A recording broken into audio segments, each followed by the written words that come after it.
Okay, I'm going to call the June meeting of the Ross Board of Education to order. Mr. Castater, will you call the roll, please? Yes. Mr. Beckman? Here. Mr. Gunther? Here. Mr. Korenik? Here. Mrs. Webb? Here. Mr. Young? Present. Okay, thank you very much. Would everyone please stand and join the board in the Pledge of Allegiance? I pledge allegiance to the flag of the United States of America and to the republic for which it stands, one nation, under God, indivisible, with liberty and justice for all. Thank you. Dr. Rice, would you like to review the agenda, please?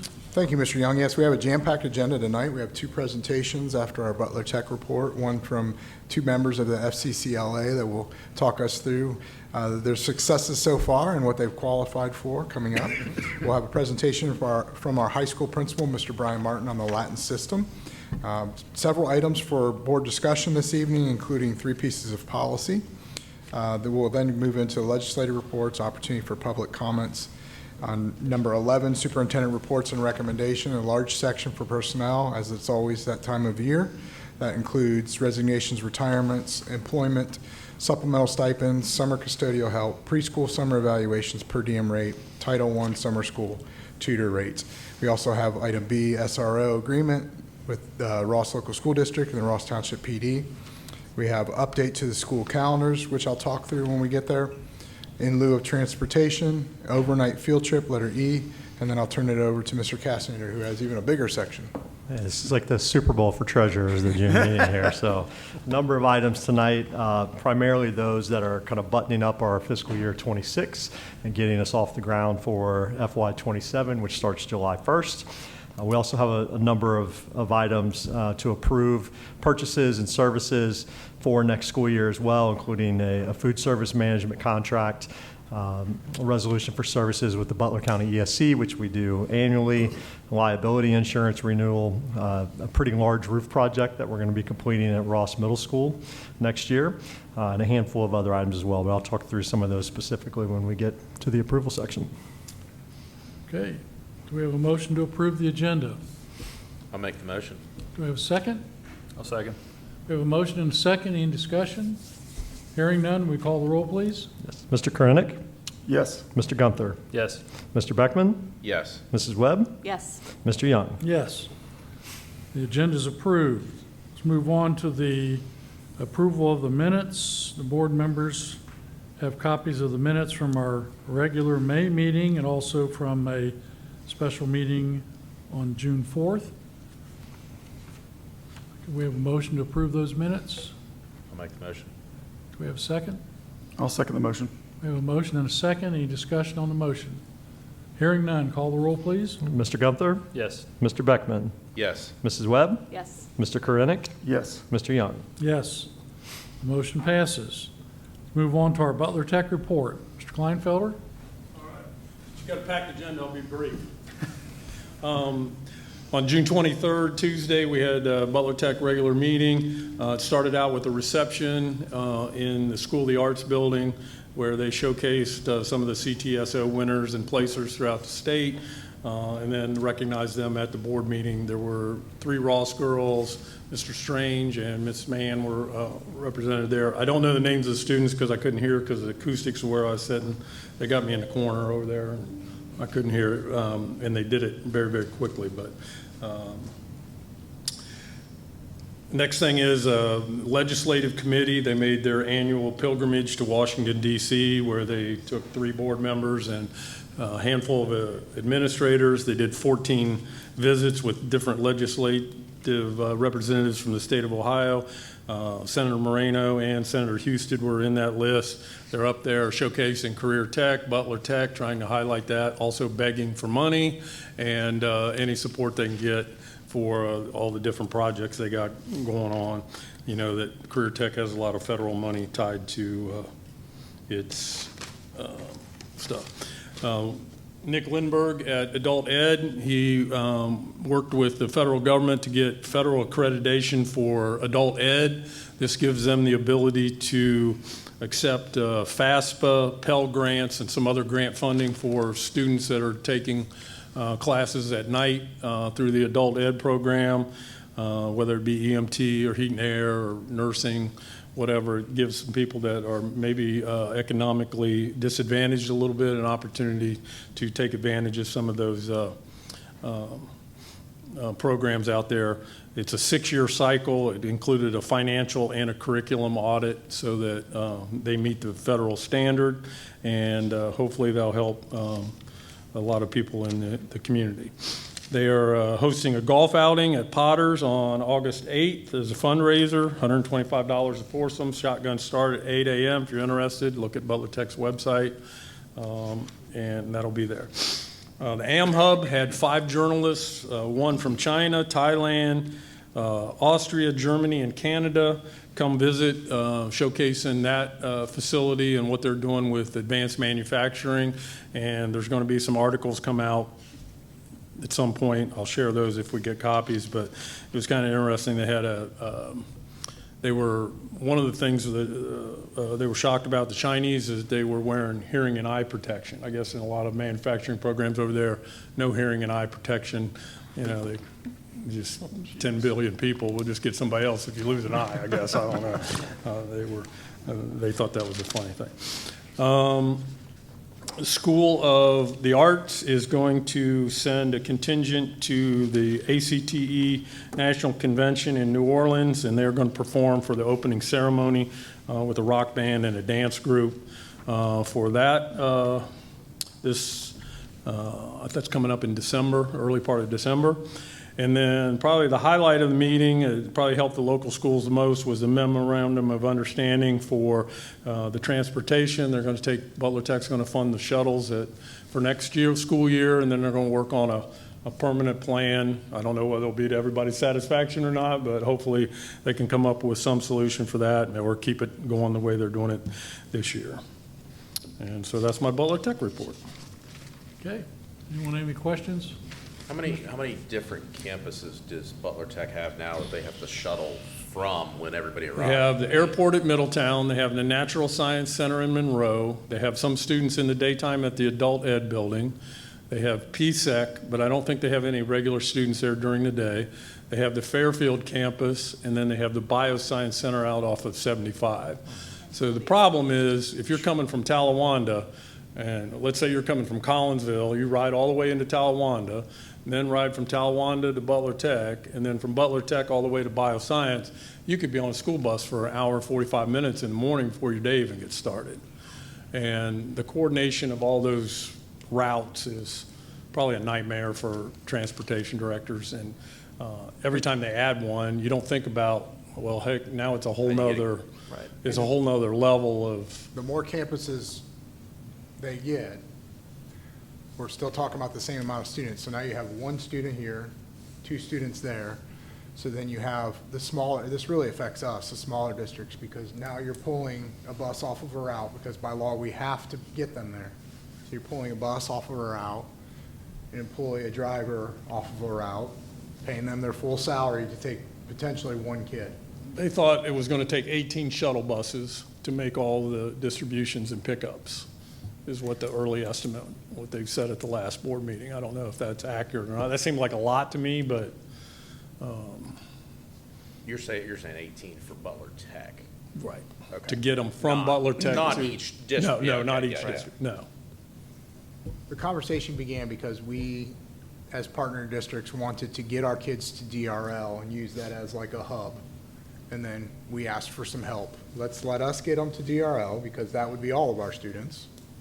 So for us, 50 kids. And it gets more complicated. I know when I was principal here, you have a student on an IEP might go there half day. So then you not only got to get them there in the morning, well, now Right. you're picking them up at 10:30 and trying to bring them back here to do the rest of their school day here. And if every district has that situation, it just keeps getting compounded. It's a lot of communication and process to get it done right, because you have to do it, so. And that's where it got contentious, Yeah. is because we were told we have to do it. And they got more money than local school districts, let's just be honest. So, That's a fact. all right. It'd be nice if they hadn't built the bioscience building on the far end of the county. Yeah. They're not building build anything close. All right, thank you very much. We will need to stay on top of that transportation issue as the school year unfolds. I know Talawanda and us are two of the districts that affects quite a bit because we have a long way to go to get to anything Butler Tech.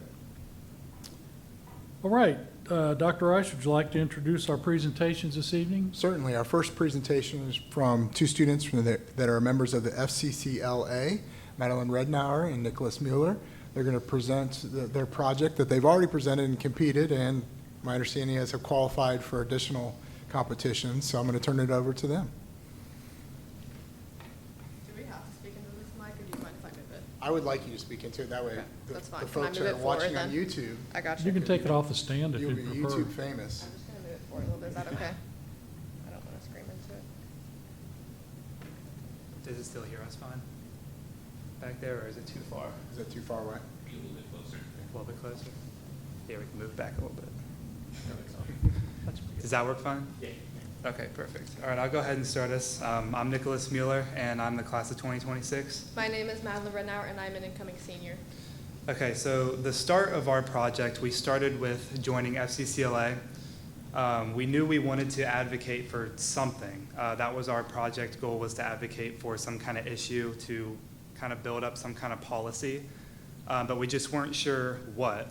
So my mom's sitting right back there. She works in the allergy department at Cincinnati Children's Hospital, and she came across a story, which Maddie can explain, of a tragic accident that happened to this little boy. And it happened because he had no access. He had no access to epinephrine, EpiPens. So after hearing the story, me and Maddie kind of built up a passion for advocating for epinephrine and having it in school districts. So we began to research, and we began to look at, Ohio law and the school district's policies, and realized that we could but did not stock epinephrine. So once we heard about the stories and did our research, we hopped right on the train of advocating for epinephrine and stocking it into the school district. Yeah, so the story that Nick was talking about, it's called Red Sneakers for Oakley. It's the organization that was created because Oakley was an 11-year-old boy who died from anaphylaxis, which is a severe food allergy reaction. This organization was created because he loves red sneakers, and the family wanted to spread awareness about allergies, and the organization gives grants and EpiPens and advocates for putting EpiPens into public spaces like schools, restaurants, community centers, and whatever else. So we really partnered with them to help get our project on the way. In addition to getting the project on the way, we couldn't just do it with us two. So we first reached out to Ms. Turco, who's also back there, the district nurse. We kind of gave her like our project outline, exactly what we were planning to do, and with the time frame. We were given before we had to go compete in competitions. So we reached out to an executive from that organization, Red Sneakers for Oakley. We reached out to an executive and got Ms. Turco and them connected, just kind of giving them our ideas to kind of gather some resources and some ideas to help kind of further the project. Yeah, so a big part of our advocacy of what we were required to do for our project was getting the word out as much as we could. And thanks to Ms. Rice, actually, we were able to get all over the Ross Local School District, social media like Facebook and Instagram, if any of you saw that. But we also got on the Ross Local School District newsletter as well, which was a huge help and support as a part of our advocacy. And it really turned our project from just an advocating to getting feedback from the public of our school district doesn't have EpiPens. No, they do not. So it really helped get the word out and made us realize changing it from just advocating to trying to actually make a change in the public policy. Okay, so the goal of our project mainly, so in the beginning, the goal of the project was to just finish, complete all the requirements to be able to present and do well at the competitions.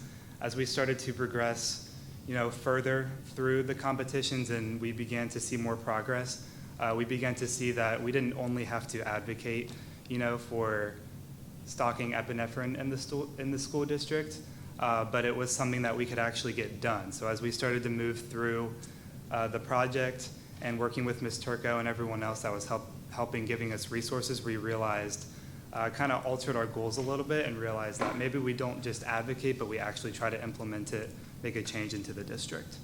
We realized throughout this project that it was not only important to Nick and I to get this in the school district or just for the students in the high school after looking at the statistics, but this could also be a huge impact on the future students that will attend Ross for the rest of the years that it will be around. This could be a changing decision between a family choosing to have their child go to Ross and go to another school district because we have stock up at Efron here. And this can help reduce a huge risk that is uncommon and less heard of, so we do our best to advocate for this really important change. Nick and I have heavily enjoyed doing this. We've met so many new people, gotten so many different opportunities like speaking to you guys today, and we have just gone so far and more than we probably thought that we could. So we wanted to actually show you our binder a little bit. Nick can talk to you a little bit more, but if you guys can see me here, I'm just going to flip through it a little bit while he talks, because this is what we are required to present, and this is what we are judged on in FCCLA to determine our rank in regionals and states. Yeah, so the binder is a very crucial part of the presentation. We're not only required to speak and make an oral presentation. We have to be able to put together a portfolio and also be able to utilize it during the presentation. There needs to be documentations and yes, everything in the binder is in a very specific order. It's very, very intentional. So there's a lot of hard work that gets put into that.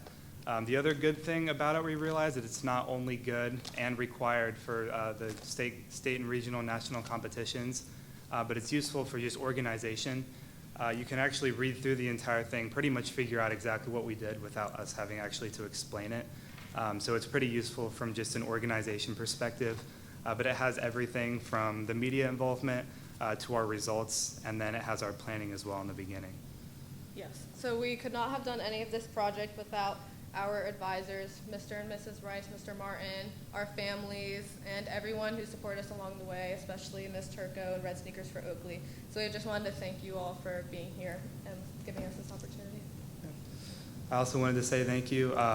Also thank you to everyone, but also thank you to you guys for allowing us to speak. We love talking about our project to people, especially at competitions. She's always talking to someone I about talk to it. everyone there. So look at my project. We basically present it multiple times throughout the competition, whether it's for competition or not. But we love being able to show kind of what we've done, all the accomplishments that we've done, and hopefully the changes that we can make in the Ross district. Do you guys have any questions for us? I guess what were some of your biggest challenges, as you were doing the project? Because I help run a business, and we do a lot of restaurants, and we also carry EpiPens too. And it's a lot of really we have to go through a lot of channels. We have to talk to the health department, we have to sign on, we have to be, very active. Someone, when they come and do their health inspection, here are places they have to see it. Everything's have to be dated. So what are the challenges that you kind of dealt with as you were going forward with, researching about EpiPens, and how can you get them here? Yeah, one that was hard for us is Nick and I are 18 and 17. You're 18, right? 19. 19 and 17-year-old. You just turned 19. Yeah. At the time we were 18 and 17-year-old, so we can only do so much in the overhead department of that change. Yeah. So that's why Ms. Turco really came in and helped us with that. So a huge challenge that we first encountered was the one that we're right now actually is finding a physician. So after getting in contact with the executive from Red Sneakers for Oakley, they gave us a grant, and they were like, yeah, you're going to get EpiPens, and then we got informed that we're actually going to get 4 EpiPens in each school, which is amazing, but now we're still on the fight for finding a physician to sign off on it, and we are getting really close on that, but that is still a work in progress that's been going on for a long time. So what is the challenge behind the physician piece of it? It's finding Have someone you- that will sign just off on it. nobody's willing We to have to just- reach out to so many people, and it wasn't until recently where Nick and I were like, we should reach out to this person. Their family is, in the school district, or some type of connection, or something to where we can get them to also be on board with our passion and advocacy for this. Ms. Turco and I have talked about this. They're essentially writing a script, right? Yeah. So they're assuming responsibility, so Or whatever. that's the difficulty, right? Yeah, they have some issues with liability, as I've heard from Ms. Turco. They Yeah. think Yes. they think they're going to be liable, if something happens while using the EpiPen. In reality, that is not the case. So if you have a physician that you know kind of reads through that and knows that, you're more likely to be able to get them to sign off. Yeah, we live in a very litigious world. And I know that's probably what's driving a lot of that fear. Yeah, we can only do so much as a high schoolers in that Yeah. area, so. Yeah. So students are allowed to carry an EpiPen with them, is that Yes. right, during the school Yes, day? the policy is that students can have EpiPens. I'm guessing it has to be stored in the nurse's office or something like that. or They on can hand. have an EpiPen if they have a physician's order. This would be advocating us to keep a stock here in Yes. case someone had their first ever type of allergic reaction, which is what happened in the story that she shared. So Yes. he didn't have an EpiPen because nobody knew he had a food allergy. Yeah, but when EMT and EMS showed up, they didn't have EpiPen or epinephrine either. And Red Sneakers for Oakley really emphasizes that where an AED is, there should also be epinephrine, which makes perfect sense to me. Any more questions? Where's the next competition? Washington DC. When We're is- going up the 5th. Okay. Yeah, So right after like the 2 4th, weeks. yeah. we're- Right after the 250th Yeah. celebration? Yeah. Oh, boy. Yeah. Yeah, it's gonna be Oh, a, yeah. It should be fun. Yeah, that's awesome. In Washington, that's the final stop, or is there? It is, yes. Well, I mean, Yes. Nick is graduating, guess- but I'll probably be in FCCLA again. But this is the end of this specific project, assuming that we are I still guess that's the working. equivalent to nationals at this Yes, point. that is, Yeah. that is our That is nationals. nationals. So So there's three assuming that different- assuming that he graduates and it's still not done, I will still be here as a senior too. So Try it my seems best like to this get has that become a little bit of a passion project. Oh, What- yeah, for- What are you, yes. Nick, you're a graduate, so what are you going to study? And then Madeline, tell us what you're thinking of studying. I'm going to UC for mechanical engineering. Different than the family, huh? Yeah. Way separate. Yeah, I want to go into child psychology, so also completely different, but Okay. I like communications and humanities, so. Excellent. You guys did a wonderful job with your presentation. We Yeah. wish you the very best of luck Thank in you. Washington DC. And Thank you. I'm sure you'll represent the school very well. That's the Very goal. proud of both of you. I want you to turn around so the parents can get a quick picture Oh. of your presentation at the board meeting. I don't get to be in Washington. Thank you. All right. Thank you. Thanks you. again. Thank you.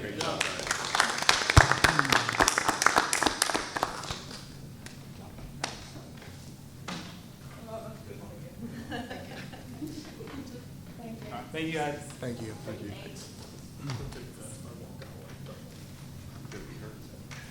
Our next presentation this evening is with Mr. Brian Martin, the high school's principal, as he talks us through some proposed changes through what we call the Latin system, moving away from Val-Sal.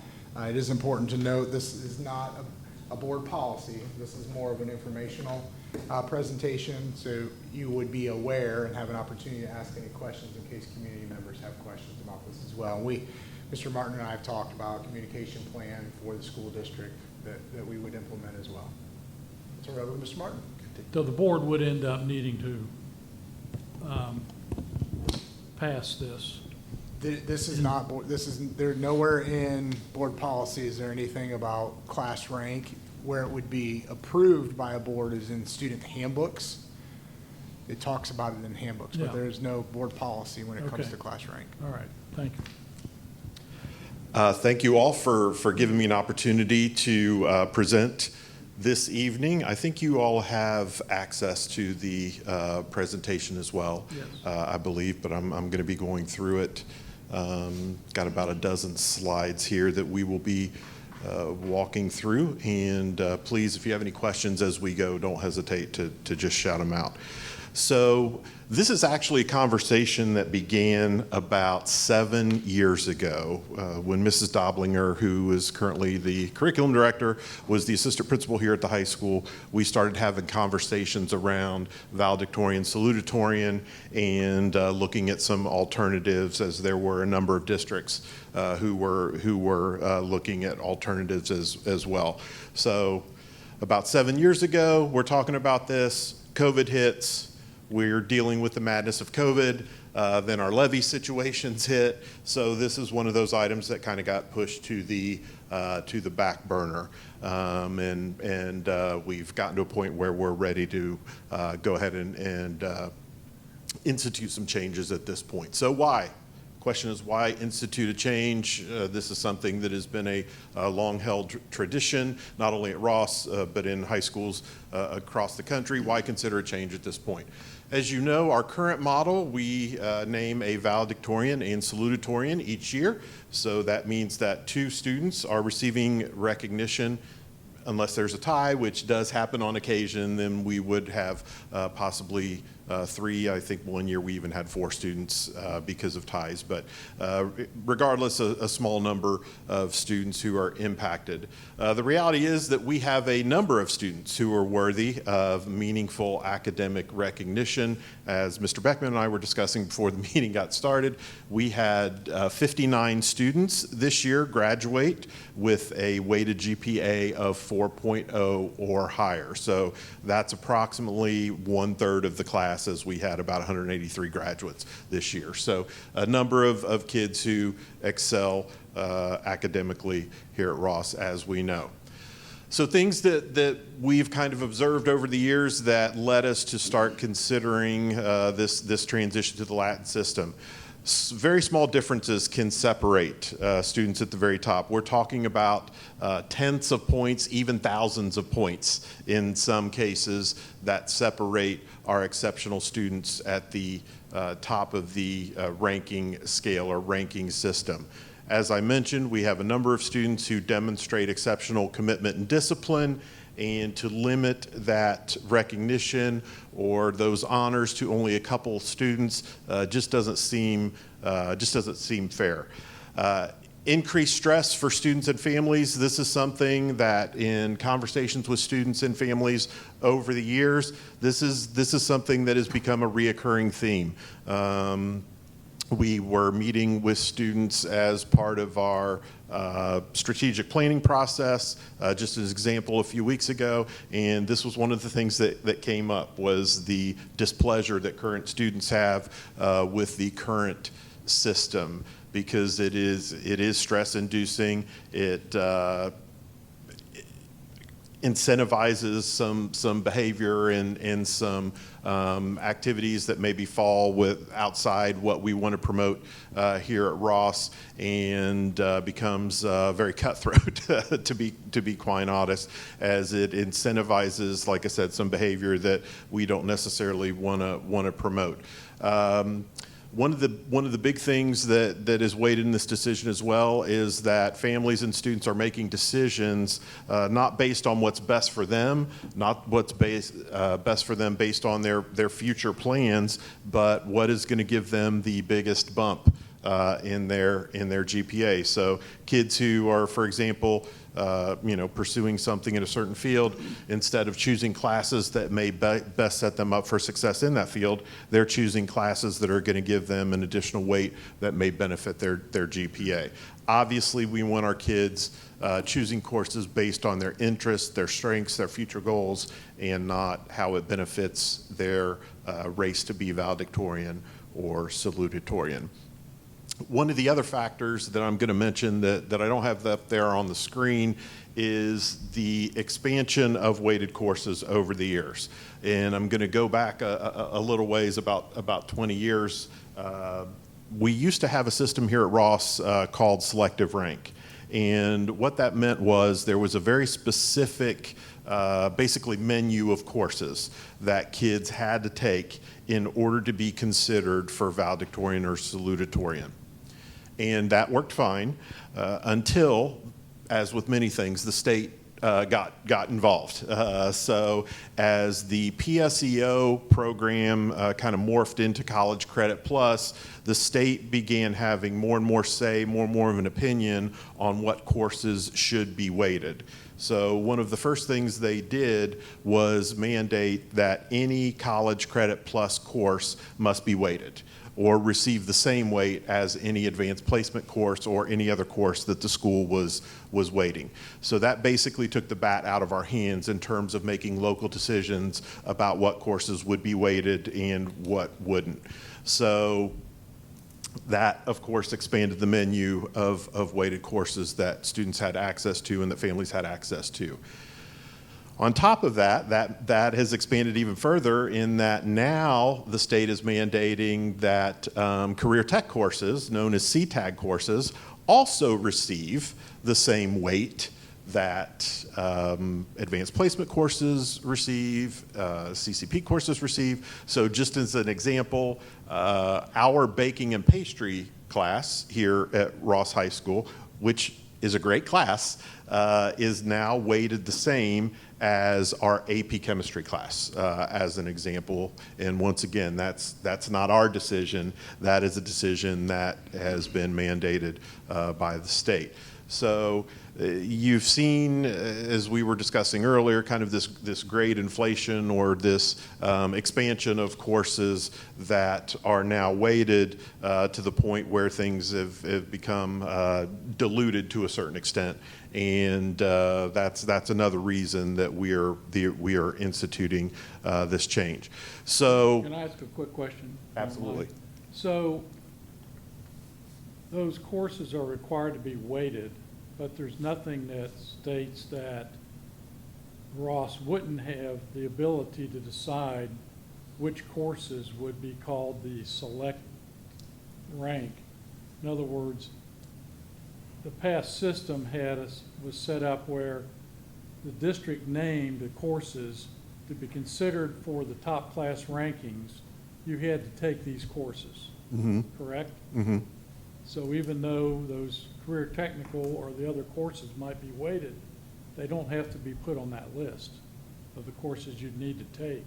The way the law is written is it says it has to be weighted as high as your highest weighted courses.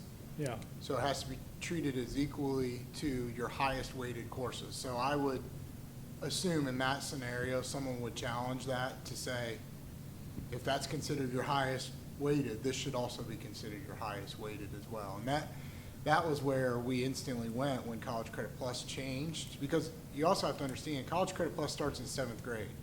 So when Mr. Martin's talking about the unhealthy nature of this, and I have experience with this in 2 large high schools, Mason High School and Fairfield High School, we have parents we have parents now that are deciding kids' courses in 7th grade for the sole purpose of what courses can I fit into my day during the summer as well, during the evenings as well, to get the most weighted courses to be up there for ValSal. And that's that unhealthy nature. It's no longer about, I want to learn this because this is what I want to study in the future. It's now about how can I jam more into my schedule to get to that distinction of ValSal.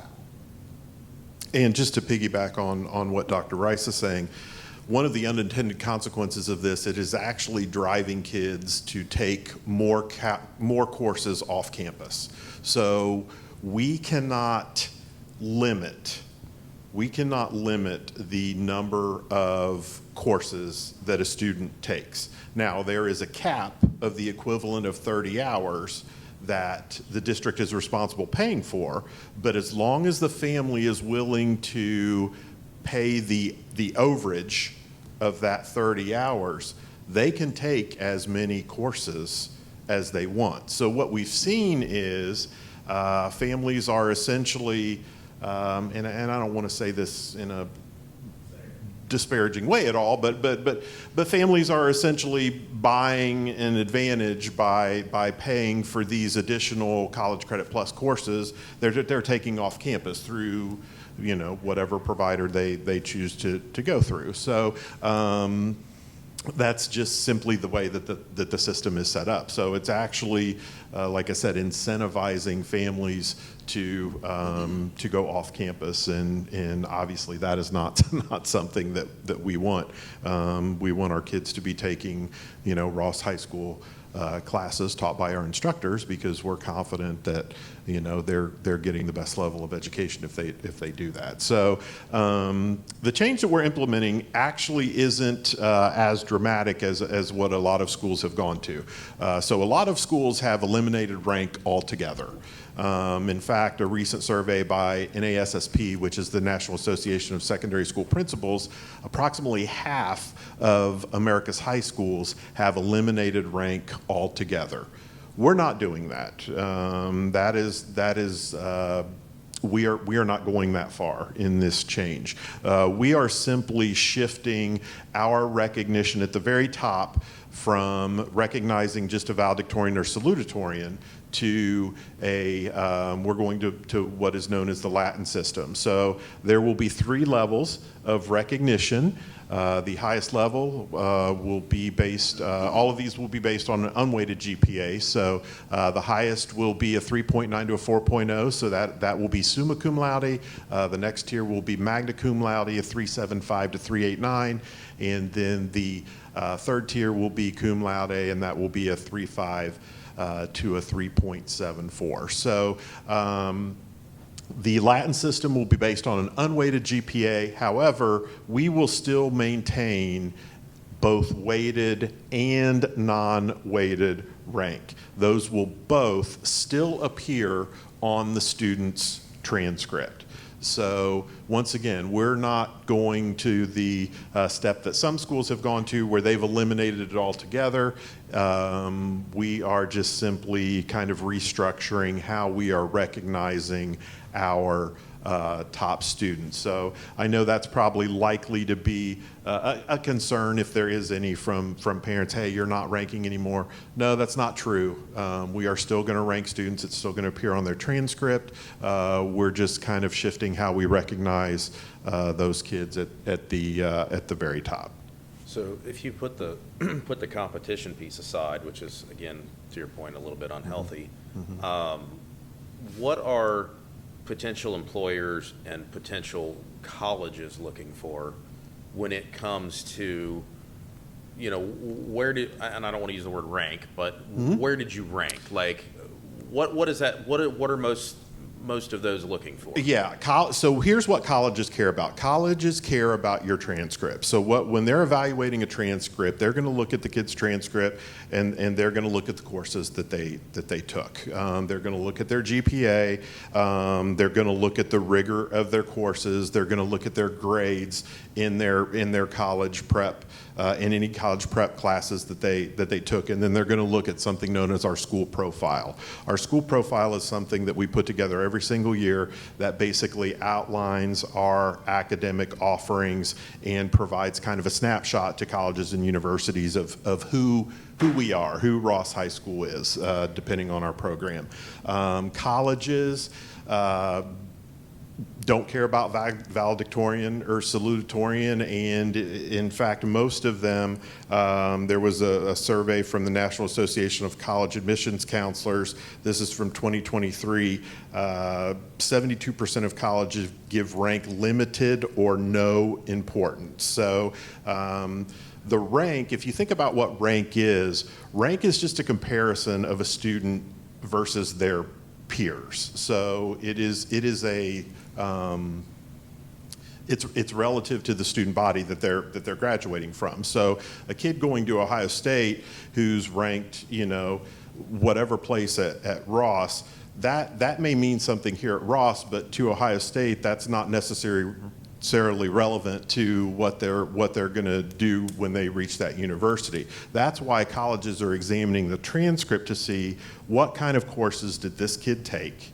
How rigorous were they, and how many advanced courses did they take? How did they do in those courses? What kind of programming does Ross High School offer? So this isn't something that is going to impact kids in terms of college acceptance or with their plans post high school. Obviously, you know, if we felt that was the case, then we wouldn't be making this move. And in fact, if you look at the Common App, the Common App is the application portal that a lot of colleges use. One of the options you can select when you're filling out the Common App is my high school does not rank, because as I mentioned previously, about half the high schools in the country no longer do that. So the other thing we always like to look at is, you know, kind of who else is doing this, right? I mean, I know we say we do what we do, but you know, there are some times you don't want to be alone in the wilderness as well. So,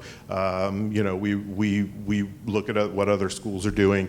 The schools in the county that we most often compare ourselves to, just because of their demographics, their size, Talawanda and Monroe, neither one of them neither one of them have a VALSAL. And Talawanda has a Latin system like what we're moving to. Monroe doesn't do either. They don't have a Latin system, nor do they name a valedictorian or a salutatorian. Some of the other local schools that don't have a VALSAL, Mason, Springboro, Madeira, Milford, Walnut Hills, obviously some heavy hitters in there academically. I'm sure there are more, but those are just the ones that I'm aware of off the top of my head. So once again, this isn't going to negatively impact our kids. Once again, when you talk to college admissions people, they're going to say, we evaluate the transcript. We want to know the courses that the kids have taken. We want to know what their GPA is, how they fared in those courses, and we want to know that they've taken rigorous courses that prepare them for the next level. So are you talking more about admissions or scholarships? Because I know back when I was graduating, I was kind of right on the border of top whatever percentage, and that gave me a scholarship to go to college. Yes. Now, if you get rid of a ranking system, how are you top 10%? Which is why we're not getting rid of rank. So that's why we stopped short of kind of going the full distance to do away with rank. Like I said, rank is still going to be, kids are still going to be ranked. They're still going to have both a weighted and a non-weighted rank on their transcript. So that will still be something that kids have access to. Bubble people on that, like on the weighted you are or unweighted you're not, I don't know. Which is the case now. I mean, which is the case now. We include both on our transcript currently. We always have, at least in the 15 years that I've been here, so. Yeah, some universities will ask specifically for not weighted. Right. They don't want the weighted because weighted is so wonky now, depending upon what state and where you are. So they'll ask. So that's why, in my experience as a high school principal, we did the same thing, put them both on there. So does the unweighted then encourage kids to take less rigorous courses? Because, hey, we're still doing class rank, so the unweighted is going to be used to determine honors, okay, at the end of the year. So if that's the case, then why am I going to take AP Physics when I could take baking? And I mean, and what about our teachers in terms of pressure on them to, you know, is this going to encourage grade inflation? Because you're using an unweighted GPA where there's going to be more pressure on them to give A's and B's to kids as opposed to, well, I'm going to give you a B, but because the class is weighted, you know, you're going to be okay in terms of comparison to other kids that might get a B in an unweighted class. So I'm just curious about your thoughts on that. Are those things that have been discussed among the council? Well, those things aren't changing. None of those things are changing. Our honor roll and our end of year honors have always been based on unweighted GPA. Right. So none of that is changing from what it has been. Literally, the only thing that is changing with the implementation of this system is how we are recognizing, or basically the size of the group that we are recognizing at the top. So we're going from simply recognizing a Val and a Sal to a larger group of students, as it were. So there was a time, and I don't know, I think this has been eliminated along the way, when we had gold, silver, and medallion recognition of kids based on similar GPA breakouts. Mm-hmm. We still have that. Huh? We still have those. Still doing that? Mhm. So do these correspond to the gold, silver, and bronze medallions? No. So would it make sense to do that or not? Might look at that. Or, I don't remember the bronze. What's the GPA on the bronze? I You remember? would have to look it up. I don't remember. either. That Yeah. was, those are unweighted. Those are all unweighted, yes, Right. The gold, yes. silver, bronze, you're yes. still doing that? Correct. Okay. Yes, So you've got that recognition. yes. Honor roll clearly, all based on unweighted, right? Mm-hmm. Yes, yes. So class rank's the only thing we're really using the weighted for then? Correct, correct. So the one thing I think I'm hearing, and correct me if I'm wrong, is it sounds like maybe the only pushback you would get if we ever decide to go without, or just to do away with rank, would be from a scholarship perspective. Because it sounds like they are still maybe looking at that for scholarship opportunities, maybe? I mean, it depends on the entity or the organization. I mean, any organization can set whatever criteria they want for scholarships. When we took this path when I was in Mason, that was absolutely a concern, because there are specific scholarships that say valedictorian on them. And that's why the middle road is, well, we're going to continue to have that. Now, there, we only did it upon request. We only did class rank upon request. It was a different population, and the demands were a little bit different from home. But if I knew a kid was going for that scholarship, the parents could put in a request for the rank, so that we would include that on their transcript Okay. for that very reason. Because we weren't going to take money out of people's pockets. Richard can. You've lost control of the grades anyway, because a kid can, from 7th grade on, take all college courses and never attend Ross High School and be ranked and weighted. I mean, whether it's grade inflation or not, you've already lost it. Plus, at the beginning of the presentation, you said you had 50 people over a 4.0. You already got grade inflation. The whole system needs to be adjusted to what's happening by the state. Right. Make it fair. Literally, just so I'm clear, literally nothing is changing. Nothing is changing from what we have done in the past, with the exception of we are no longer naming a valedictorian and a salutatorian. We are replacing how we are honoring kids. It's another level of recognition that is going to be more robust and recognize more kids based on this breakdown. So, If we're doing class rank, what's the harm in having a valedictorian and salutatorian? And doing this? well, I would say the harm is based on some of the things that we're seeing in recent years. I think you are seeing people pursue that for motives that are other than academic excellence. Yeah, but I mean, any ranking system you have, they're going to find ways to take. Agreed. I don't disagree with that, Yeah, but I don't think we want to incentivize that. I think either. if I think back to who my Val and Sal were in my graduating class, they were the smartest kids in the school. Obviously, they worked hard, but I think now allowing, similar to what Mr. Kleinfeld was saying, the ability to take as many classes as you want from 7th grade on, and they receive that weight, it becomes an equity issue, right? Those kids who can't afford to take all those classes, now they're at a disadvantage versus somebody that can afford. There are parents in all school communities that can sit with their child and plan it out and know exactly where they need to do and what they need to be. I've always done that. So, But is the end goal to be the Val-Sal? Because I think for the most part, there's probably going to be a handful that are even capable, I'll say capable, but can, or going to be able to. But what about the other 45? I mean, they know they're not going to be Val-Sal. and this gives them an opportunity to be recognized as the highest now with summa cum laude. Mm-hmm. Mm-hmm. I mean, at Fairfield, they fought over the gold. We gave them gold robes to be summa cum laude, so that was like, we got down to the .11111 on that one because they wanted the gold robe because they looked different in the crowd at graduation. No one cared about the Val-Sal. It was all about the gold robe.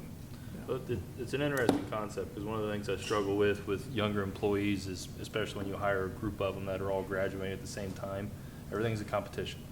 They're looking at the guy across from the office and saying, I'm better than him, why don't I get that? And I think some of it does derive from this graded, weighted system. I mean, just GPAs in general, because it's, well, what'd you graduate with? Well, I had a 3.4. Well, I had a 3.6. If you say, With the Latin system, it kind of eliminates that. Yeah, it was summa cum laude. You know, it's a range that you're in. It's still a little bit in competition, but I think there's good arguments on both sides, to be honest. I don't necessarily like the idea of losing that ability to get the scholarships based on your Val-Sal ranking, because I think those students that are still going to want it are still going to do the exact same thing. So the premise of why you would want to change could be an adder. I think that's great, but I don't see the advantage of getting rid of the Val-Sal, because people that are actually going to be doing it are going to do it anyway. And it's not the 50 people that you're affecting, it's the one or two. But that's my opinion. Like I said, there's Yeah, good arguments on both. I'm not aware of any scholarship that is given based on being named Val-Sal. There are. Yeah, I mean, I'm not, I don't know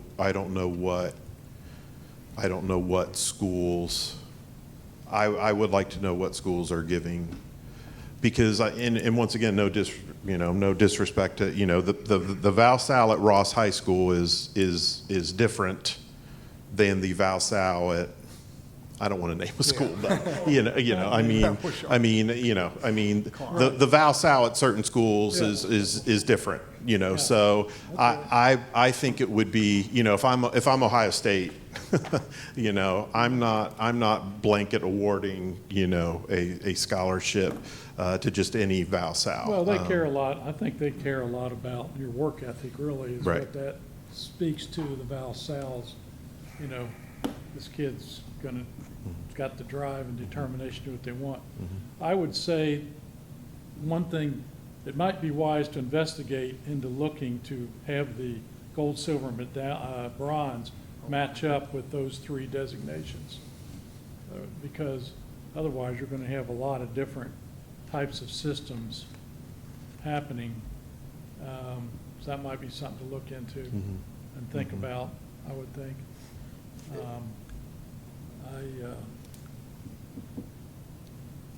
I know there's definitely not a correct answer. That's like very clear, very evident. I think if we just keep at the base of our decision, whatever makes kids prepared for the next step in their life the most effective, so again, if it's the Latin system, if it's whatever, but it's whatever's going to prepare them for college or prepare them for their career. I think that as long as that is our underlying, Absolutely. I think we'll get there. Because again, I mean, to Greg's point, like you're going to find a way to manipulate the system. You're not going to be able to There's to no fix perfect- that. And There's no yeah, perfect exactly. system, I'm telling you.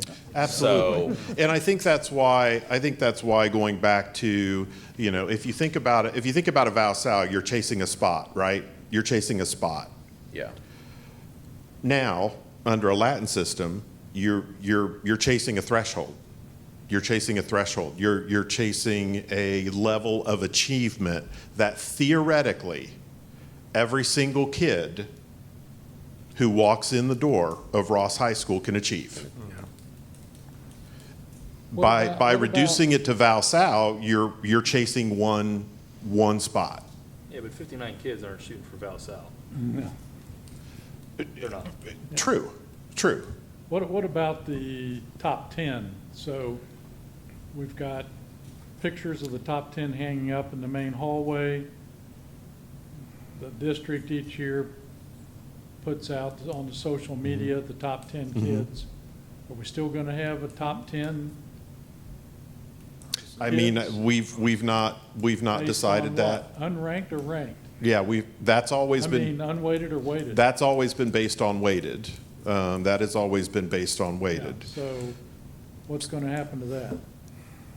The good thing is we have 4 years to make that decision. Well, I mean, yeah, but making a decision might be based on all those kinds of things, whether we like it or don't like it, I think. My problem with the top 10 is that it varies from year to year, right, in terms of how much of an honor it is. Being top 10 in a class of 183 is different than being top 10 in a class of 250. That's So, still a significant honor. without And question. would the top 10 then be based on weighted or unweighted? Well, traditionally it's been based on weighted. Which makes sense.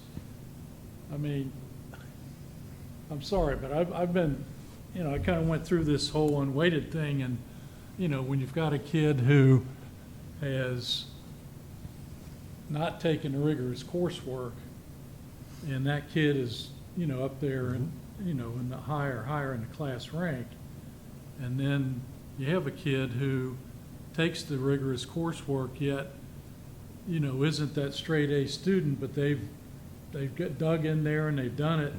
And then you see this kid that's not taking the rigorous courses But that's happening now with getting a the higher. example used with baking.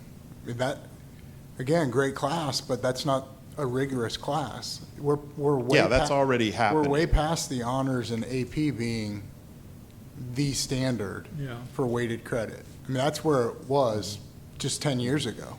I mean, That you was have, the standard. you have kids taking, basket weaving at, Sinclair. Yeah, I mean, no disrespect to the fine institution of Which Sinclair by law Community now College. we have to give weighted credit to. So, I mean, so that is already, I mean, that argument is already, can already be made. And once again, we're not changing. yeah. If we were to retain the top 10, which once again, we've got time to make that decision, Well, I would There's- just encourage you to think a little bit about this idea of here's the courses. If you want to be considered in the top 10 or whatever, the top ranking, here's the courses you've got to take. And you don't have any you don't have the non-rigorous weighted classes in there. I mean, you're going to take, you've got to take biology and chemistry and physics and AP chemistry or AP physics and science. You've got to take the top English classes, and otherwise you're not going to have consideration for those top spots. Selective class ranking, I think, is what it's called. I think that solves a problem too with all these other CTEs being considered ranking. I think if we went that direction, honestly, I would want to seek legal advice because these things are being litigated. That's the reason why we have Yeah, weighted credit all over the place now, is because some politician somewhere thought my baby needed to get yeah, I weighted get credit. it. I understand. Okay, well, I just want to throw everything out here and, Just out of curiosity, do you know, so obviously we had 59 kids weighted graduate over 4.0. Do you know how many kids would have graduated summa cum laude? I knew that when I was putting this together. I don't know it now off the top of my head. Is it But, close yeah. to 59, or would you say? Oh, no. Like it's 10, 15? Yes, Okay. I want to say it was 20, maybe 22. For some reason, the number 22 is Okay, stuck in but my, at stuck in least my head. half- Yes. like half of- Yes, okay. yes. yeah, that might be interesting just to take this year's class and see what it would look like. That's a good thought, Eric. Your 22 number sounds more realistic. Right. I mean, Right. 59 kids graduating over 4.0, it seems like we're going to be at 6.0 next year, Right. like, And I'm sure we will at some point. I mean, I'm sure we will. Yeah. It's gotten crazy. Yeah, I mean, because once again, there's no, and look, I get it, for families, there's a financial benefit, right? To loading up on, Scholarships the CC, well, this is just the Oh, yeah. CCP classes. I mean, so, I understand it. Well, you just saw in the news recently that Harvard University is doing a big study about grade inflation, and they're saying, we got to end it. It's got to stop at Harvard, Too many A's being given. And they actually laid out their different majors and what percent of the kids were getting A's in each of the majors, and some of them were absolutely unbelievable. Like 95% of the kids, were getting A's. So All it's those not, arts programs. I mean, it's happening everywhere. Right. Yeah, it really is. So Brian, let me ask you this. Mm-hmm. Career there used to be a thing here called a career course guide, career selection guide. Is that still being used at all when It's- kids are looking at their future and courses and so forth? Are the kids doing a career portfolio? It's called a graduation plan now, so it's kind of shifted in what it looks like. I mean, it used to be a separate, as you know, used to be like a separate Right. booklet Right. Yeah. that we provided to kids. So every kid's required to have a graduation plan now, and that's part of that. Yeah, but I think that career selection guide, the whole concept there was that, okay, they took all the careers, they were divided out into, I don't remember, what was the number, 12 different areas? I think it was 8 at one point, Whatever. but Medical, yeah. like medical was one. And then it would list, here's all the different kinds of jobs that could be related to medical. And then it would have, here's jobs that you need a 2-year degree, here's jobs you need a 4-year degree, and here's jobs you need an advanced degree.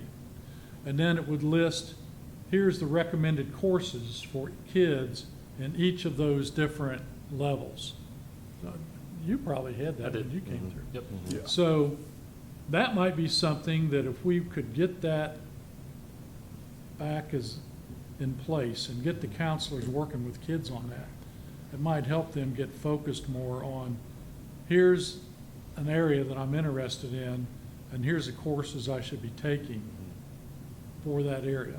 So, I like it. Just- It's just it's a kind of a thought. tricky line because I liked it because I always knew I was going into some sort of mathematical field that you could weave my way into whatever. But the alternative, I got a friend that his kids go to Miamisburg, and once they choose that path as a freshman in high school, they can't deviate.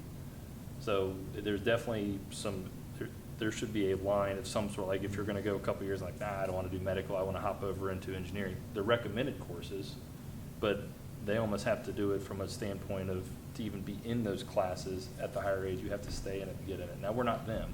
well, but there's a But- lot of crossover too with especially the kids that want to get a 4-year degree or whatever. I mean, a lot of those courses in the first couple of years are very similar, you know, so it's not that difficult to make decisions. But I think the whole point of the selling point of kids starting to focus in a career area is that as a parent, do you want to wait until your kid enters his freshman year in college for them to figure out what it is they want to do or what area they want to pursue? I don't think so, because you want that kid out of there in 4 years or less. And so you don't want them trying to figure out what it is or what they're interested or they're good at. I just think, I know we eliminated the career orientation course. I don't know what kind of career guidance kids are getting, and that's a whole discussion for a whole nother day. But I felt like that might be something that could help too, you know, in terms of getting kids to focus on courses centered around their interests and abilities, rather than playing the game of. Yeah, and I think that's one of the things we're trying to do with the shift is we want to incentivize or encourage kids and families to make decisions based on their career pathway as opposed to, well, I really want to take this course over here, but I kind of need to take this course in order to be, you know, to stay in the running, to stay in the race for that one spot. Well, you know, or that to one. be fair, like you said earlier, we kind of compare an AP course to baking. Mm-hmm. If you want to be a culinary expert, why are you taking AP physics? Mm-hmm. You know, so again, I think Right. to your point, like, Right. Which I think to Mr. Young's point would be part of what I would see as the nightmare to going back to to kind of the menu of courses for selective rank. I don't want to have to decide or explain why this course is more indicative of who should be a valedictorian as opposed to this course. Right. You know, because depending on what the student is going into, you know, and with the world of CCP expanding I don't want to have to argue why Chem 101 at Miami should be in that pyramid versus, you know, AP Chem at Ross High School. You know, I mean, it just, once again, we're dealing with such an expanded option. Yeah, it's gotten crazy. Yeah, you know, Yes. menu for kids. They- And the thing is, you know, I taught AP American History, and, you know, you'd go to AP conferences, you know, for people that teach AP History, whatever, and I'm telling you, the AP American History courses, a lot of them are a lot more rigorous than any freshman level college class. 100%. And that's true of a 100%. lot of those AP courses. Now, I can't speak, so, you know, I think it's kind of unfair to even compare the AP to the College Credit Plus in some cases, maybe. Agree wholeheartedly. Absolutely. The Absolutely. AP standards are tougher. Yeah. Yeah, one of the other reasons, and I didn't include this, but, you know, the state has also implemented some things in the past couple years that kind of led us to the place where we said, you know, we're going to keep both weighted and unweighted rank on there. So the state of Ohio has implemented guaranteed admission for students who finish in the top 10% of their class. So if you finish in the top 10% of your class, you are guaranteed admission to any in-state Ohio university, main campus. Public, yes, and the privates who want to participate, Okay. yes. If you finish in the top 5%, then you are guaranteed a scholarship. I think the amount last year was $5,000. I'm not positive on that, but if you finish in the top 5%, you're guaranteed that money if you attend an in-state college or university. So, so once again, there is some incentive to continue to take rigorous courses, to continue to take weighted courses. That will never disappear. You know, that will never disappear. And once again, those are state programs as well. So, you know, unless the state decides to do away with those at some point. So that kind of led us to the decision, you know, for us to not do away with rank, to keep it on the transcript, both unweighted and weighted. So that was part of that discussion. So Brian, I saw you had there on that last slide that it would be based, including your final 9 weeks? Yes. So that actually Are you gonna be able was. to do that? Well, we've done it for years. So that actually was a change that came about. It's been several years at this point. So you guys may notice if you look on social media or, you know, look in the newspaper, you'll see some high schools that will announce their top whatever before the school year's out, because they've kind of cut things off at a certain point. We used to do that. So we used to do that when I got here. We cut things off before the final 9 weeks. What led to that change was we had a young man that I will not name, but we had a young man who was valedictorian. He had already clinched valedictory status, and literally took the final 9 weeks off academically. Like, still came to school, but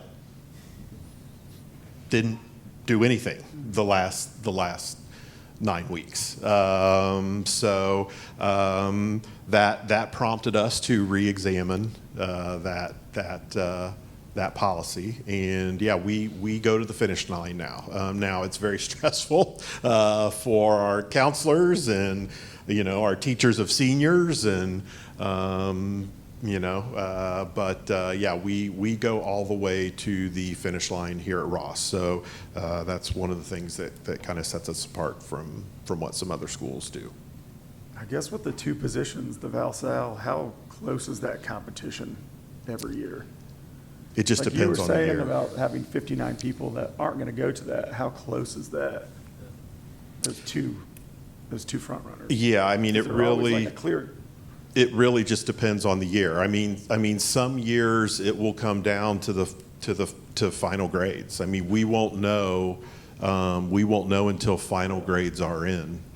Well, I think I graduated with 2 vowels and 4 sounds. Yeah, It's a very, very long ceremony at the end of the year. yeah, yeah.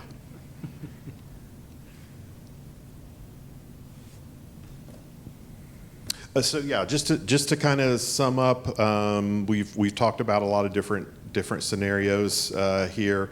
Obviously, the goal of this, or one of the outcomes of this, is that more students will be recognized, celebrates the high number of high achieving students we have, encourages course selection based on goals, and still encourages kids to maintain rigor through full transcripts and course history. So.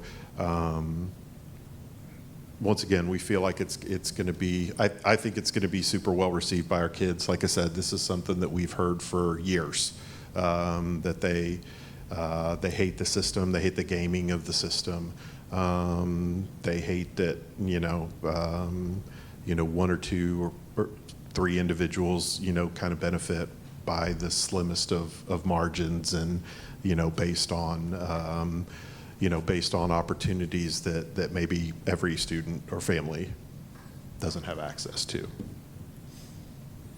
So what's our next steps, Dr. Rice? Well, we've listened to your comments and concerns, so there are a couple of things that Brian and I will circle back to with some questions that we had, but the plan is in July to have all handbooks. I've gotten most of them done, all handbooks in front of you to vote on those, and that will be where this would fall. And you said this would be the 2030 graduating class? Correct. So the Not incoming 2030 freshmen. Okay. The incoming freshmen. So no current students would be impacted. So that was another thing that, we wanted to make sure that we were giving plenty of runway to kids and families. Not that I think this will have a huge impact on planning purposes, but we wanted to make sure that we were doing this far enough out, or implementing this far enough out, that, we didn't want to drop it on current seniors and say, oh, by the way. No, you can't do that. Yeah. So once again, this There is. will be pitchforks in the parking lot. Right, yeah, absolutely. And honestly, I've had a lot of conversations with stakeholders, parents that who I respect and value their feedback. I don't know that, I don't see there being drama over this, quite frankly. I think it's something that will be embraced. So how do you determine your graduation speakers? Well, once again, Mr. Young, we have 4 years to figure that out. So, what I would do, my initial thought is that you would have to finish in the top tier. You would have to finish SUMA, as part of SUMA, to be considered as a graduation speaker, and then we would basically solicit interest from kids. And then select based on who was interested. Right now, quite honestly, in a lot of years, I have to force kids to kids, there are kids certain years, they do not want any part of giving a speech. To the point where a few years ago, we had a kid purposely kind of manipulate so he finished third because he did not want to speak at graduation. So It's an interesting calculation, not gonna lie. yeah, they know. I give you credit though for doing it, because that's, Yeah.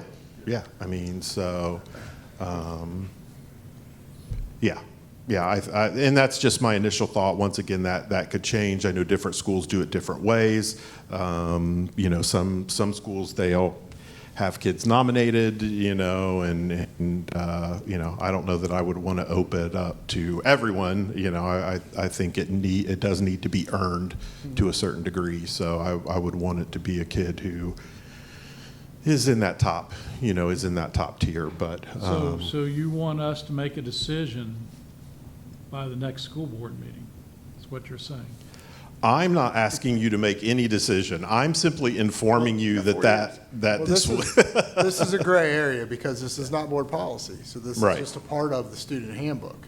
So if we had an issue with it, we would have to have a conversation about, there is no board policy, there is no administrative guidelines as it relates to class rank, grade scale, anything along those lines. Because that was the first thing when Brian and I had this conversation is I went back and looked to see where this was found. So it is a gray area because it's not officially a board policy. It's not officially a board action, but you do take action on the handbooks, and that's where it's found. And do we have to Well, approve changes to? I'm not going to tell you your business, but I think it'd be a good idea to massage the board on this. I will do Make what sure Dr. that Rice we're- tells me to do. Make Honestly, sure we're okay with it. I just don't know if it's gonna fix what you're actually after. If you're leaving the class rankings weighted and unweighted alone, you haven't fixed anything. You've added an extra thing for other students to help, but if the core of the problem is what you've been telling us, if all your students are wanting to be top 10 or whatever, this doesn't fix it. I didn't hear anything in your presentation that fixed it. Now, I'm fine with it, don't get me wrong. I think it provides other students an opportunity to excel and get those credentials to do other things, but you still haven't fixed the core of the problem. That's my opinion. But like I said, future discussions, everything you said there was, well, everything's gonna stay the same, we're just adding this. Doesn't fix the problem. But it is interesting, like I said. Okay. Thank you, Mr. Martin. All right, thank you.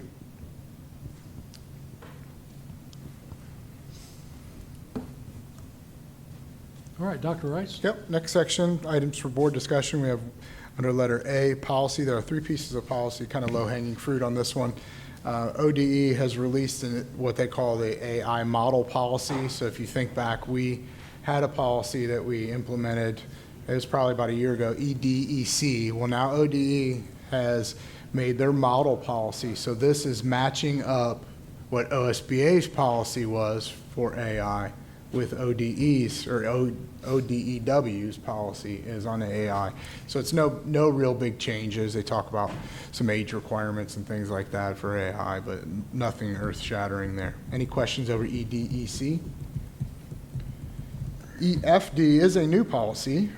This is coming from House Bill 10. This is one of those ones that you just got to thank Columbus. We have to have policy now on misbranded meat and egg product, and this boils down to, for simplistic terms, the fake hamburgers that like Burger King and McDonald's sell. We're not allowed to pass on any fake hamburgers to kids without telling them they're fake hamburgers. Like Oh, so we literally- can give them fake hamburgers, we but just you have gotta- to tell them. You gotta tell Okay. them. Yeah, you can't mislabel it as it's a real hamburger. Which I thought when I was in school, I ate soy burgers. I thought that's what a hamburger was at school. But yes, that's what that is about. It is now law that if you serve that, you have to brand it as such. You can't brand it as a, what do they call them, Impossible Burgers? Yeah, plant-based, so. Any questions on EFD? Brand new policy. Next one is JEB. This is a revised, this is a change to the kindergarten date. It's a semantics change. It says first day of instruction, so it really doesn't change much for us. That first day of instruction is subjective though, because what does that mean? Does that mean the first day for students? Does that mean the first day of your academic calendar? Does that mean the first day of, so it's not going to change much for us. There's still policies and procedures in place if you have a student that's testing a certain direction on the kindergarten readiness assessment that they could start early. Like we always have those policies in place because there are those students, the little geniuses that get to start early. So not a real big change for us with JEB. Any questions about that policy? And again, we will, if there are no questions, we'll bring those forward at the next board meeting to be voted on to become board policy. That's all I have for items for board discussion. Okay, I don't think we're going to have a legislative report this evening. I don't think there's much going on. Not much going on. They're running for reelection. That's all I care about. We didn't have any public comment. Let's move on to the superintendent's reports and recommendations. Yes, we'll block vote these, but I do want to highlight a couple of them under letter A for personnel. We do have two retirees, and actually these are interesting. Mr. Dick Raymer, who's the head of Fine Arts Department, also our marching band director, is officially retiring. However, here in a bit, we're going to have board action also to rehire him. It's important for the community to understand that that is a cost savings to the district, as we do hire him at a lower salary, and the way that the contract is written is they do not advance further on the salary schedule. They stay at that spot, and it's year to year, so every year we will take action. I say it's interesting because we also have on this board agenda a retiree of Holly Vining. Many of you know she's our Teacher of the Year this past school year, legendary teacher for decades here at Ross Middle School or for Ross Local School District. She's officially decided to hang him up after several decades on the job. So I just wanted to publicly recognize both of those under the retirements and resignations section. Then we have employment, supplemental stipends, summer custodial help, and then preschool summer evaluations, title, under the title grant funds. Then we have a letter B, SRO agreement. That is a one-year deal. We've been doing multi-year deals, but Steve and I worked with PD on that. We're going to do year to year moving forward. We do have an update for school calendars. That's under letter C. Not a big change, but we will be out of school on election days for the next two calendar cycles. That comes at the request of Butler County Board of Elections, who asked us, because they anticipate high traffic, especially with the next one, the gubernatorial election, they asked us to not be in. That was what they said is it's their recommendation. So that's asking us not to be in. We're just going to place that day at the end of the school calendar. That still gets us out before Memorial Day, so I don't think it's going to be a big change for any of our families. That's item C. D, in lieu of transportation. E, overnight field trip.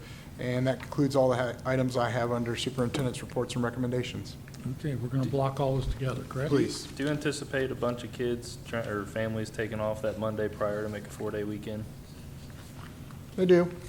I'm not gonna say I thought about it. I'm just, Yeah. I'm asking, asking for a friend. I would imagine that probably happened when we were doing this. Yeah. We just tried to get away with not doing it. So, Okay, do we have a motion to approve the superintendent's recommendations? I'll make the motion. Do we have a second? I'll second.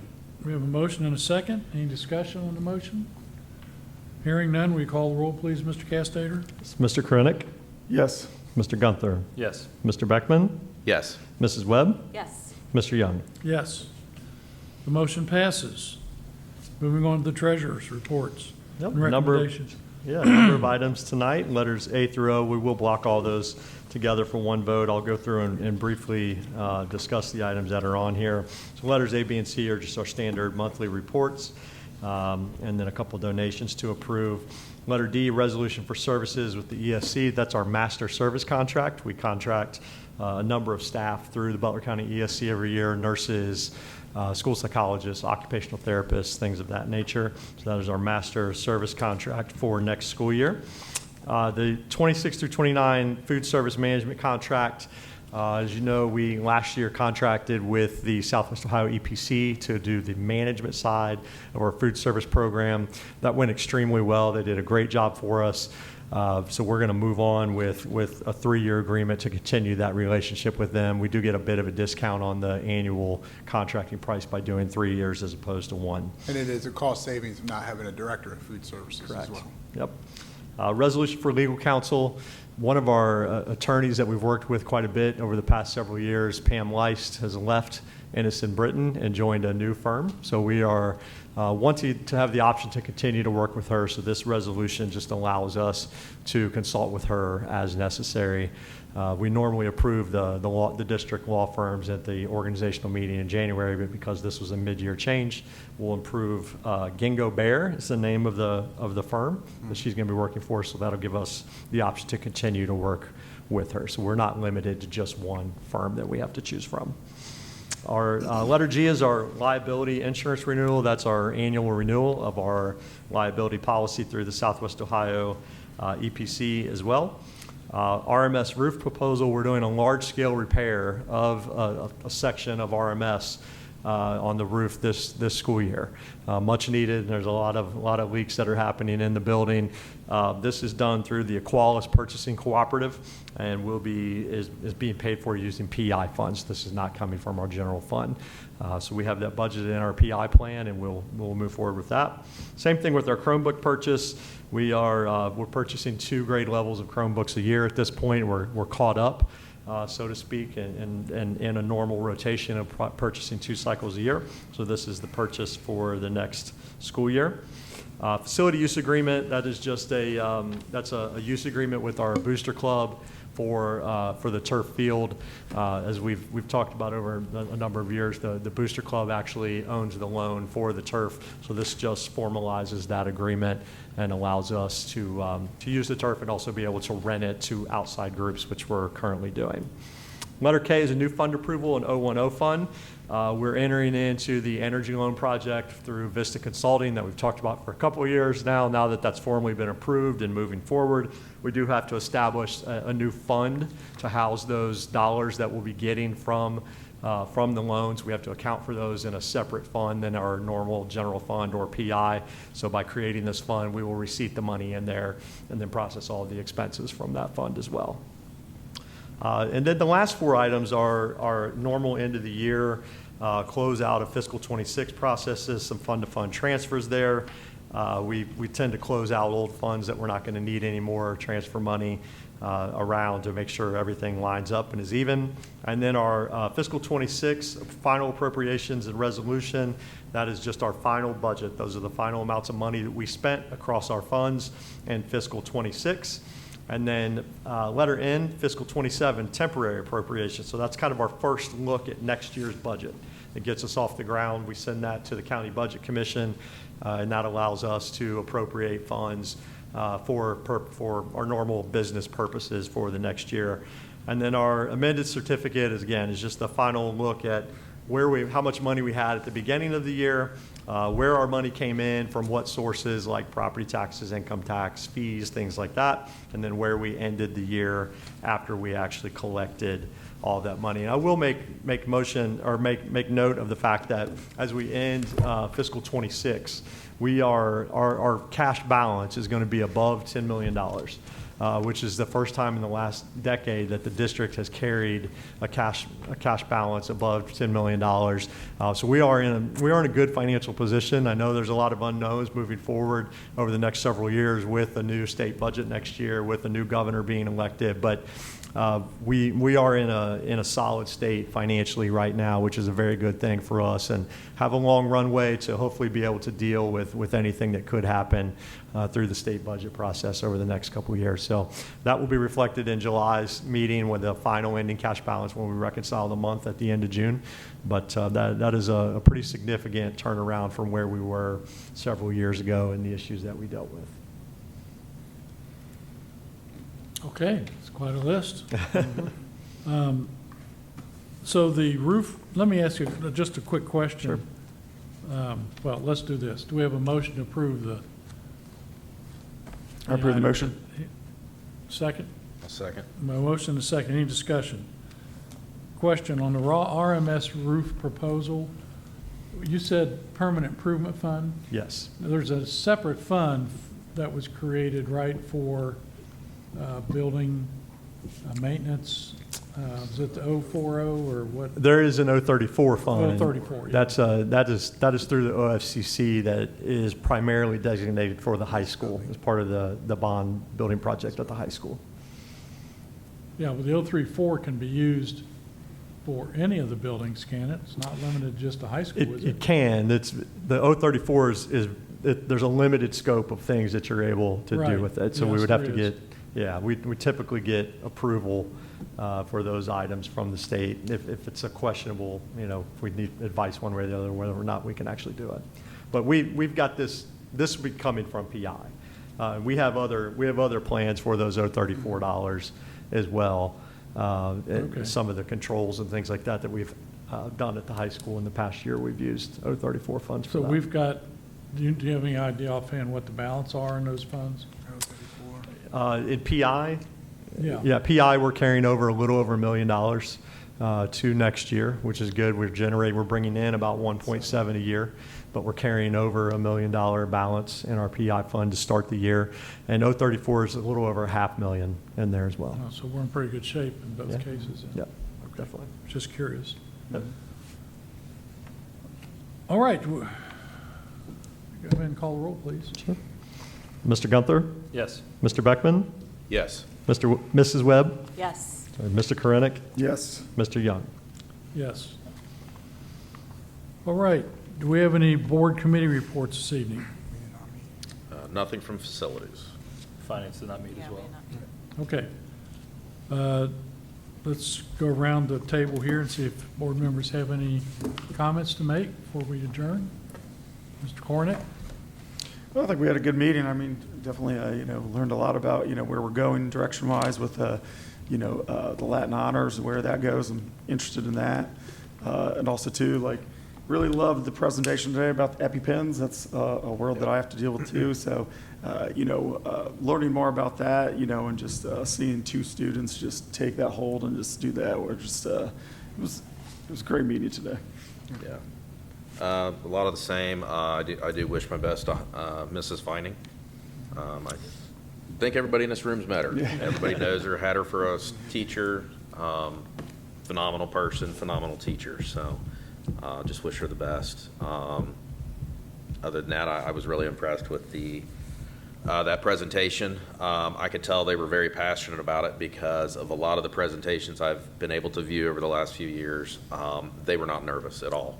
They were 100% speaking from the heart. They were definitely dedicated to their position, and you can tell why they're going to the nationals too. Yeah. It's really good. Yeah. My mom suckered me into maybe judging a couple of those after I graduated, and they'll do just fine at nationals. Yeah. They're going to do really well, so it's good to see that they're continuing that. Just want to make a comment on the board retreat. Thank you for putting that together, Dr. Rice, and the whole team. It's good to be a part of a strategic planning opportunity that we get to be involved in. So I know that'll kind of progress over the next few months, but just kind of wanted to put out there and appreciate the time that you guys spent and the effort you did as well. So, Thank you. Thank you. Amy? I'm pretty much the same as everybody else. A lot of good information. Wanted to congratulate the kids. I know that they leave in a couple weeks for FCCLA, and we had a group of 7 Ross kiddos that just got back this past weekend for HOSA. So they got to go to nationals in Minneapolis. And congratulations to Holly Vining. I'm looking at these kids, and they probably started in 8th grade, which most of them do, because she has all these students that do FCCLA. So just I love to see her lasting impact and on the countless lives that she has had opportunity to educate over her very long career. So she's going to be sorely missed for sure.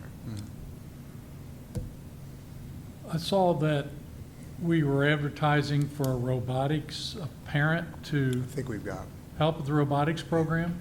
So that's the middle school robotics program? robotics, yep. Yeah. So we don't have a school person that's a sponsor for that? Not interested in it at this time, no. Do we have that as a supplemental position even? We Yeah. do? Yeah, I believe so. It's a supplement. So it used to be the speech therapist. Hmm. What was her name? Jen, Huh? wasn't it Jen? I can't believe I can't think of Knoxville? it. Knoxville, yeah, Jennifer Jennifer Knoxville. Knoxville. But I'm surprised that we have that supplemental, but nobody was interested. Hmm. Yeah. But you think we've got a Yeah, parent? I spoke with Mr. Ettinger yesterday about that. Oh, Yeah. well, that would make us happy. That's good. Yeah. I'm glad to hear that.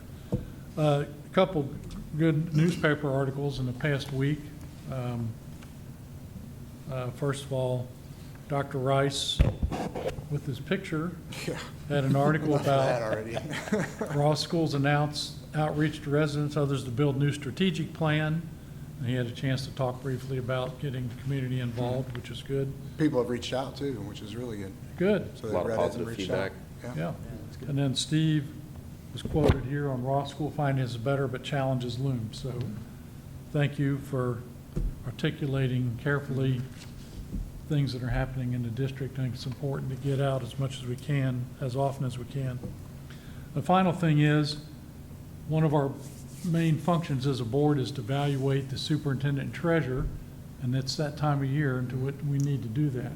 So if Dr. Rice and Mr. Castater could send us your summaries of, you know, what I'm talking about, basically using the job descriptions and each of those areas highlight your accomplishments for the year. Did you get that sent out to the board members? Board members, I'll be sending you information regarding when and how to get your feedback back to me. And I think we should probably try and shoot for that July meeting and as a time to do that. Are you anticipating having that special meeting in early July? If I had to say right now, no, but that's not to say that we won't have a resignation or something over the next week that we need to move on quickly. So I'll communicate with you guys about that July 9th one. But we probably should schedule a Executive. executive Yeah. session for, Do you want the July 9th kept for the purpose of that executive? well, that's kind of what I had in the back of my mind. Okay. We can would keep it. be, we could, if we needed to meet, we could in regular session to take care of some business. That's fine. And then we could do executive session to deal with the evaluations. Yep, we'll do If that. that's Yeah, okay. July 8th? Pardon? I got 8th on my Is it calendar. 8th? Yeah, I'm sorry. 8th would work better, since it's July. I think I have 8th on my calendar too. I just Oh, was going by memory, so I was probably. that's the 8th. It's the 8th, okay, July Right. 8th. I like that one better. Is everybody okay on making that on the 8th? It's Out a, of July? Yeah, it's a morning Out of one. town. you're out of town? It's 9 o'clock in the 9 morning. a.m. Yeah. Scheduled for It's a 9 Wednesday. right now. Yep. Okay. Are you out the whole week? No, just the 8th and 9th. I know I see like we have finance. I told you that. Yeah, I was out. right. I mean, we can move the 7th? Is that? Yeah, if it's the morning, yeah. Yeah. 7th? Would you rather July 7th? Does that work for everybody, July 7th? Jake? I don't think the 7th will work for me. Okay. That's the start of a new manager that I just hired. That's his first day. Oh, no, that's not what you want to be doing. It's gonna be a rigorous day. What you got? Oh, so I finally. We have to meet before the 10th, right, Dr. Rice? Yeah. Yeah. So we're keeping the 8th? I guess we will. Okay. Amy can, maybe we can put you on speaker or something if we need to. Phone a friend. Huh? Phone a friend. Yeah. Phone a friend.